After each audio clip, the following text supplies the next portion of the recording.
विकास के मुद्दे पर चुनाव नहीं लड़ती। कांग्रेस पार्टी ने इतने दशकों तक आपको पीने के साफ पानी जैसी जरूरत तक से वंचित रखा। बीजेपी सरकार ने हर घर जल पहुंचाने के लिए जल जीवन मिशन शुरू किया, लेकिन राजस्थान में कांग्रेस सरकार ने उसमें भी हजारों करोड़ रुपए का भ्रष्टाचार कर दिया। कांग्रेस ने राजस्थान के लिए सबसे जरूरी ERCP प्रोजेक्ट को भी पास नहीं होने दिया। ये भाजपा सरकार ने, हमारे भजन लाल जी की मेहनत ने 3 महीने के अंदर ही ERCP परियोजना को पास कर दिया। ERCP का बहुत बड़ा लाभ टोंक सवाई माधोपुर को मिलने वाला है। इसका बड़ा लाभ यहां के किसानों को होगा। यहां सवाई माधोपुर टोंक जिले में PM किसान सम्मान निधि के करीब 1100 करोड़ रुपए सीधे ट्रांसफर किए गए हैं। राजस्थान में गेहूं का समर्थन मूल्य भी बढ़ाया गया है। साथियों, कांग्रेस को आधुनिक इंफ्रास्ट्रक्चर के निर्माण से भी एलर्जी है।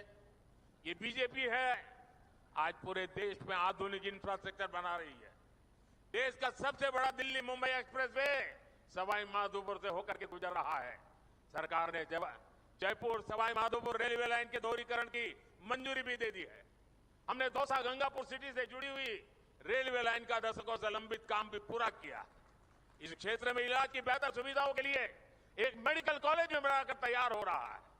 साथियों, 24 के 20 चुनाव में राजस्थान में ये मेरी आखिरी सभा है। अब 26 अप्रैल को अगले चरण का मतदान है। बीते दिनों मुझे राजस्थान के अलग अलग क्षेत्रों में जाने का मौका मिला है। अब कल शाम को तो शायद आपका प्रचार अभियान भी पूरा हो जाएगा। ये मेरी आखिरी सभा है। राजस्थान के मध्य सभी क्षेत्रों के लिए मैं उनके आशीर्वाद की कामना करता हूं, अधिकतम मतदान की कामना करता हूं। शादी ब्याह के दिन है, गर्मी भी बहुत है, और ऐसे में हम राष्ट्र कर्तव्य न भूले, लोकतंत्र के हमारे दायित्व को न भूले, अधिकतम वोट करें, ये मेरी आग्रह रहेगा। आपने मुझे राजस्थान की यात्रा मैंने देखा है, भरपूर आशीर्वाद दिया है।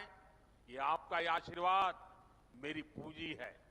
आपके सपने मेरे अपने हैं।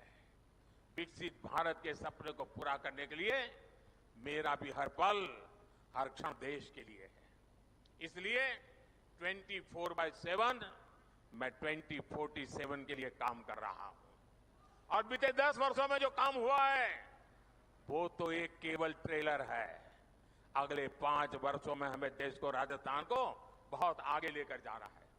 मेरा अनुरोध है, आप रिकॉर्ड संख्या में कमल के आगे का बटन दबाकर भाई सुखबीर सिंह जौनपुरिया समेत सभी बीजेपी उम्मीदवारों को संसद में भेजें। और ये हमारे जौनपुरिया जी सामान्य इंसान नहीं है। मैं पार्लियामेंट में उनको कहता रहता था कि ये जौनपुरिया नहीं, ये तो जानपुरिया है। ये जान भर देते हैं, जहां भी पहुंचते हैं जान भर देते हैं। ऐसे हमारे जौनपुरिया जी को, और आपका एक एक वोट सीधा मोदी को जाने वाला है। और मोदी आपके पास वोट मांगने आया है। आपको एक और काम करना है, करोगे? करोगे? घर घर जाकर कहना, मोदी जी आए थे, हर परिवार के लोगों को मोदी जी ने प्रणाम भेजा है, मेरा प्रणाम पहुंचा दोगे?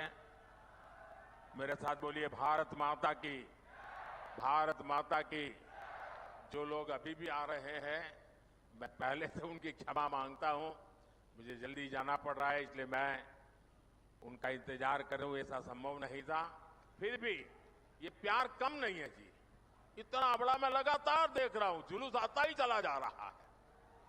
मैं फिर से इनका क्षमा मांगता हूं भैया। वो इतनी मेहनत करके इतनी धूप में आए हैं, लेकिन पहुंच नहीं पाए। मैं सर झुका करके उनको प्रणाम करता हूं, क्षमा मांगता हूं। बोलिए भारत माता की, भारत माता की। बहुत बहुत धन्यवाद।